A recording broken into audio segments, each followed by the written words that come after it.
What's up, ladies and gentlemen? My name's Scythe, and today we're going to be talking about Treva, the dark currency of the game. Lots of people are very curious about this, wondering what it's for. If you end up actually going into Queenstown, this is where myself and many of you, I'm sure, have ended up discovering these merchants that end up selling you items for a unique type of dark currency.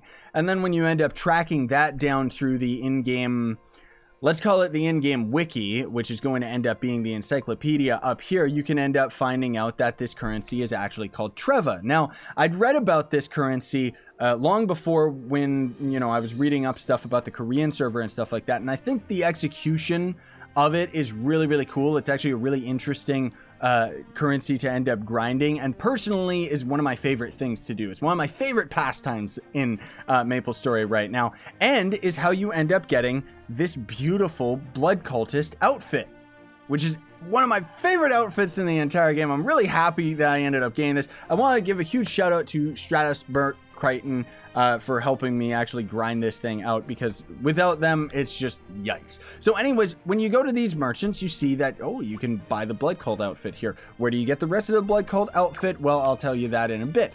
But there's going to end up being these mounts as well. And all of these are going to end up costing Treva. Now, I'm going to end up trying to find... there's footage of somebody on Reddit that actually has this one, and this one.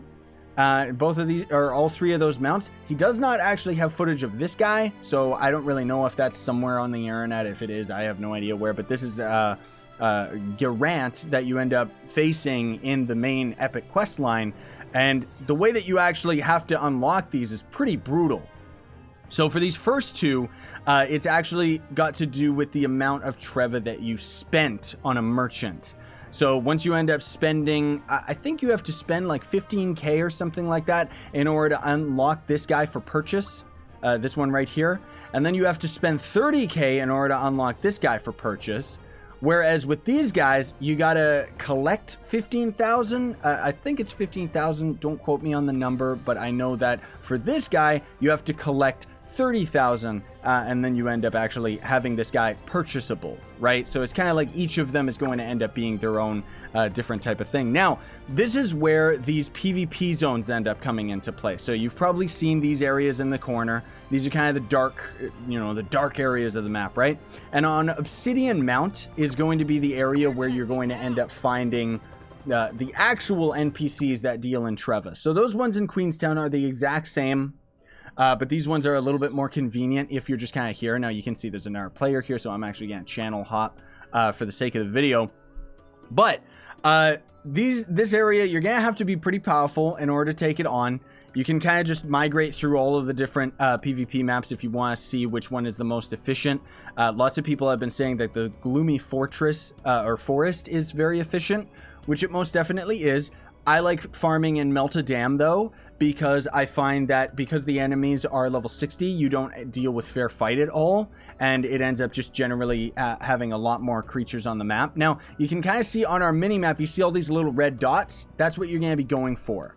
These little guys are going to end up being elites. Now, you, of course, have to be strong enough to be able to fight them in the first place. You can see the Spear Beetle actually has the red name over it, whereas these other guys kind of have a lighter red tone, right? So the dark red means that this is going to end up being an elite mob. And pretty much when you kill these guys, they're going to end up having a chance. Hopefully we can get lucky here. They're going to have a chance of dropping down a dark portal. And it's important to note that so far, Friday seems to be the beneficial day for, it even says right here, portal spawn rates for the Hat of Misdirection, Pocket Vortices, and Twisted Pocket Realms are increased on Friday. So the Twisted Pocket Realm, I'm pretty sure, is that what this one is? It's one of them is what these portals are. So essentially, you're going to end up fighting these guys, and these elites are going to end up having various amounts of different defenses and different abilities. If any of you guys have ever played Diablo 3, you're right at home with this. But for those of you that haven't, it's going to be like, a shield that ends up making them invulnerable for a limited amount of time, which is probably the most annoying ability that any of these guys can have, where they'll have a red barrier around them and then eventually it'll end up shining blue, and that's a very limited window of which you can end up attacking them. Or you'll end up getting ones like this, where this barrier just ends up making him a lot more resistant to damage and stuff. And you can end up hovering your mouse over their different abilities that are hanging out on top of their health bar. One of the worst ones, if you're a melee character, is going to be the regen ability, because while you're in close proximity of these guys, they're going to end up just regenning out instantly. So here's one of those twisted pocket realms right here. And there's going to be a couple different objectives that you can end up doing in this area. I would recommend using a Berserker for this, because you're going to... Ooh, slimes. I'll explain about the Zerk in a minute. So what this is going to be, this is pretty much the get money area, where these slimes are going to start out super duper slow. As you end up whittling them down, you can see it's not ideal as the Zerk. You might want to be using Dark Warrior Rage, but as you kill a slime, he's going to end up dropping some Treva, and then he splits off into a bunch of different slimes. What I would recommend is, for something like this, I found the most efficient was when I was grinding it with Merc on his archer. So what you would essentially do is I would kind of be damaging it with him, and then when it would end up getting weak enough, he would use his rain arrows ability, and it would just start raining arrows down on the slimes. And that, you know, since you're only doing 1 damage to those slimes, it starts whittling down their health immediately, and they just all start dropping some Treva currency, right? So other variations of the portal are going to end up being, there'll be like a totem that's being guarded by a bunch of elites. There'll even be an actual little mini boss that kind of operates the same as a world boss, but the difference is that every single one of these portals, you're going to be on a time limit to either complete the objective or get as many items as you can before you end up just automatically getting kicked out. There's going to be mimics, where there's just going to be 3 different chests on the map, and you got to rush them. I want to make this important to you guys that end up actually farming this in a group. With the mimics, you have to tag them in order to get the drop. Same with the slimes as well. So if you can't just split off and be super duper efficient that way. You're both going to have to actually tag these enemies, right? So the reason why I was saying that the Zerk is really, really good is because your survivability is insane. Because when you get to the PvP zone, you can see your health just jumps up drastically. And unless you're using a character like Zerk, or I forget what other character ends up having it, but you basically have to have a heal that is based off of a percentage rather than just giving you a set amount. Because your potions, 1,200 health, when we have close to 60k, absolutely useless. You can use your elixirs, but that's kind of a waste. There's not that much of a penalty for dying, so you can just go ahead and just die over and over again. Anyways, but certain portals you're going to end up finding more difficult than others. I find that if the elites end up generating with the blue, the barriers that make them invincible, where you have to wait for it to generate blue, I find that those can end up taking a long time, because you basically only have a set amount of time to end up actually defeating them. And as of right now, my Zerk is not the most powerful in the galaxy, you know, like archers out damage me. And I mean, a lot of that's got to do with the fact that we haven't gotten the rework update that is going to be coming eventually, probably in 2019, the Awakened update, where we're going to see a lot of the characters end up gaining a boost in power. But that said, you know, I'm only rocking an 11 sword, so I got to try and get that up a little bit. And then I think I could be way more efficient at soloing all of this. Now, certain boss enemies that you can find and everything like that, you know, it's really exciting. It's really fun. And as you're grinding this Treva, you know, basically you're going to go into these areas, and then you might see 3 elite bosses, all with different abilities, or you'll see 4 chests. And primarily, most of all, these shadow portals are going to end up generating with these 4 chests. So you're either going to see them beforehand, and then it's a trap. You know, enemies will spawn as the chests end up despawning. Or you'll just go in, have to kill all the enemies, and then 4 chests will spawn. So it's ideal to end up farming this in no more than a group of 4. And if you're farming with 2 people, obviously, if you're doing enough damage, it's more efficient, because then you can get 1 chest each, or 2 chests each, I should say.